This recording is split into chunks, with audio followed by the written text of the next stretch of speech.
Curso para poder discutir Deus e a Bíblia, aula 20. Vamos falar sobre Tohu Vabohu, mal traduzido da Bíblia, quando se fala que havia trevas sobre a face do abismo. Vocês vão ver que não é nada disso e que a expressão equivalente, Tohu Vabohu, não deve ser traduzida. Bem, vamos a um dos problemas mais antigos, que é a dúvida do homem ao pegar a Bíblia e não entender. Como que a gente cria matéria a partir da pura essência de Deus? Antes da matéria temos somente Deus, e Deus é espírito. Como converter espírito? O espírito não pode ser tocado, não pode ser percebido pelo tato. Como converter esse espírito em matéria, que vai ser percebida pelo tato? Então vamos devagarzinho. O contexto espiritual, ele é inatingível ao homem, esse aí carnal, que só acredita no que vê, que só acredita no que toca. A princípio, você não consegue converter espírito em matéria. Se isso fosse demonstrável, o problema da existência de Deus estaria resolvido. Se não existe a conversão de um no outro, como é que Deus fez a proeza da criação da matéria? Tente misturar o azeite, que é o símbolo do espírito, na água. Então, a água representaria a matéria. Tanto é que na Bíblia se fala isso, que havia a água e o Espírito de Deus estava sobre a água. Então, vocês viram claramente que o que a Bíblia diz simbolicamente ou até concretamente é que o universo foi criado a partir da água. Você já viu, quando você tenta misturar azeite na água, já observou o que acontece? Eles não se misturam. Então, o azeite é o espírito e a água é a matéria. Então, nessa nossa analogia, o contexto espiritual é o azeite e só existe o azeite. Está ali o espírito, correto? Então, Deus, a essência do azeite, se retira de uma parte do azeite e surge então a água, que não se mistura com ele. Ela veio do azeite, desse espírito, e não se mistura com ele. Viram como que a demonstração metafórica é muito fácil?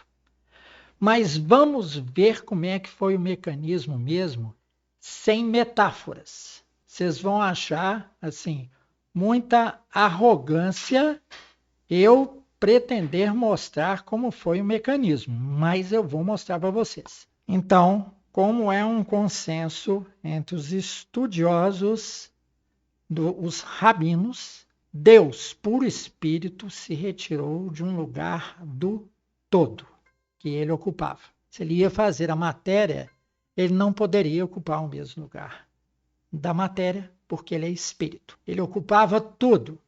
Então ele se retirou de um lugar e surgiu um buraco. Estou explicando como se eu estivesse explicando para uma criança. Ao se retirar e estabelecer esse buraco, o espírito deixou leis, as leis físico-químicas e temporais. Sempre que Deus sai de algum lugar, deixa um lugar, admite tirar a sua presença dali, surge algo organizado.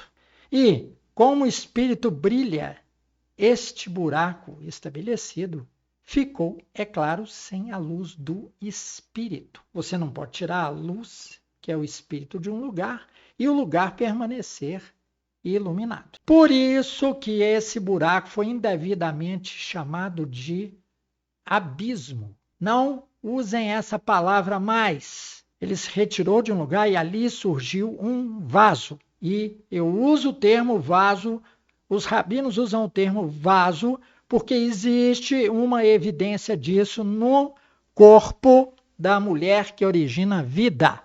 O útero tem a forma de um vaso virado de cabeça para baixo. Então não estou falando nada de novo, nada fora daquilo que o misticismo humano já demonstrou. Este buraco aí, que surgiu ao Deus retirar este vaso, é a entidade que o hebraico se refere e que está na Bíblia hebraica, né, no hebraico da Bíblia, né, que se chama a expressão Tohu Vabohu, que não deve ser traduzida, assim como Bereshit, a primeira palavra do Gênesis, não deve ser traduzida. Nós vamos falar dessa palavra. Tohu não é caos. Deus não produz caos. Como eu falei, quando a essência dele se retira de um lugar, automaticamente surge um substituinte organizado, que eu falei que são as leis. Tohu só é a ausência da essência genuína de Deus, porque Deus não pode adentrar o mundo material, se manifestando plenamente. Ele entra nesse mundo material velado, e uma das formas são as leis físicas. Vocês repararam quantas leis o homem descobre? Leis físicas, leis físico-químicas, que o homem descobre, até leis sociológicas, leis psicológicas. Porque quando Deus sai de um lugar, ele deixa sempre uma marca. E essa marca são as leis, que podem ser humanas, físico-químicas, psicológicas, sociológicas, biológicas, tudo que vocês puderem imaginar. Ele deixa um carimbo quando ele sai de um lugar, quando ele retira sua essência daquele lugar. Da mesma forma como Jesus deixou a terra, o que aconteceu? Deixou o Espírito Santo, o Consolador. E o que representa Bohu? Ele representa a ausência completa de vida, pois nada ainda fora criado. A criação somente vem da ausência completa de vida. Senão, nós não chamaríamos a criação de criação, e sim de transformação. Não houve transformação. Quando Deus retirou, deixou aquele vaso com leis, vida não tinha. Tinha leis, tá certo? Mas não tinha vida. Portanto, não traduz expressões místicas de um livro profundo como é a Bíblia, ouvindo meninos na internet de 12 anos, ou ouvindo rapazes de 30 anos, que acham que sabem alguma coisa sobre cultura hebraica, sobre misticismo profundo. A língua hebraica dos tempos bíblicos é uma língua sacerdotal, espiritual. Ela não era uma língua para comunicação entre homens. A comunicação dos homens só era com as verdades espirituais de Deus. Se vocês estudarem o hebraico, vão ver que ele, para a comunicação humana, ele é pobre, mas para representar valores espirituais, tem todas as palavras que você precisa ali, inclusive amém. Então agora nós temos o vaso, tá? Estabelecido da forma que nós esclarecemos. Deus retirou de um lugar e surgiu o vaso. Tohu Vabohu. As bases para a criação estavam estabelecidas espacialmente, fisicamente. Surgiu o mundo físico, tá? Um locus estava elegível para que pudesse surgir a matéria e a vida. E vocês veem que esse vaso não espelhava nenhum caos, não. Era ausência de tudo. Só isso. Não ouçam mais essa besteirada de caos, de abismo, não. Esse Tohu Vabohu, ele estava latente das leis físicas que iriam reger o universo. E a primeira entidade física, né, presente era a energia. Vou mostrar para vocês. A prova que está no inconsciente dos homens a respeito de que o universo foi criado a partir de um vaso, ele é um vaso. Se pudermos ver as fronteiras dele, eu estou garantindo para vocês. A forma dele é de um vaso. É que os primeiros homens utilizavam a forma vaso para armazenar grãos e armazenar água. Todo mundo era visto carregando vasos nas costas, homens e mulheres. Assim ficavam os armazéns dos primeiros reinos, né? Repleto de vasos, tanto com grãos quanto com líquidos. Bem, onde está a energia desse vaso? Se vocês já estudaram corrosão na escola, quando a gente perguntava aos professores, mas como assim? Por que é que o ferro enferruja? A corrosão é conhecida como isso, enferrujamento, tá? Mas quase todos os metais corroem, ou em alta velocidade ou em baixa velocidade. Por exemplo, o alumínio se corrói em baixa velocidade. Então parece que ele não sofre corrosão. Mas o que está mais próximo do nosso saber popular é o ferro. Então nós perguntávamos para o professor, por que é que o ferro enferruja? Aí ele foi extremamente feliz ao falar desta forma. O ferro enferruja porque ele quer voltar às suas origens na montanha.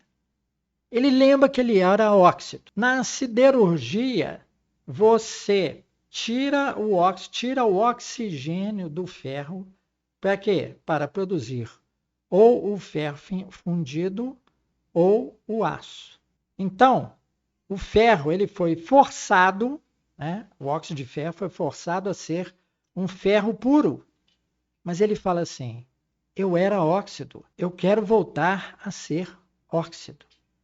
Então Deus, ao estabelecer o Tohu Vabohu, este vaso, ele produziu na matéria o desejo incontrolável de voltar a ser essência. Por isso que existe a equação de Einstein, em que energia ela é uma constante, que é a velocidade da luz ao quadrado, vezes a massa. Por isso que energia tem esta fórmula do brilhante Einstein. Energia é igual a mc ao quadrado. Por isso, então, eu acabei de desvendar para vocês o que é a energia. Nós temos essa enorme quantidade de energia na matéria, porque a matéria sabe que veio da essência de Deus. Este é o único vídeo em que vocês viram a explicação do nascimento da energia. É gozado, né? A gente aprende que o átomo tem elétrons que ficam rodando em torno do núcleo, né? Aí você fala assim, mas como assim? Como é que fica rodando ali? Ele recebeu energia. Você está cercado não de trilhões de átomos, você tem trilhões de células, cada uma com milhares de átomos ou milhões. Então, você já tem dentro de você inumeráveis átomos.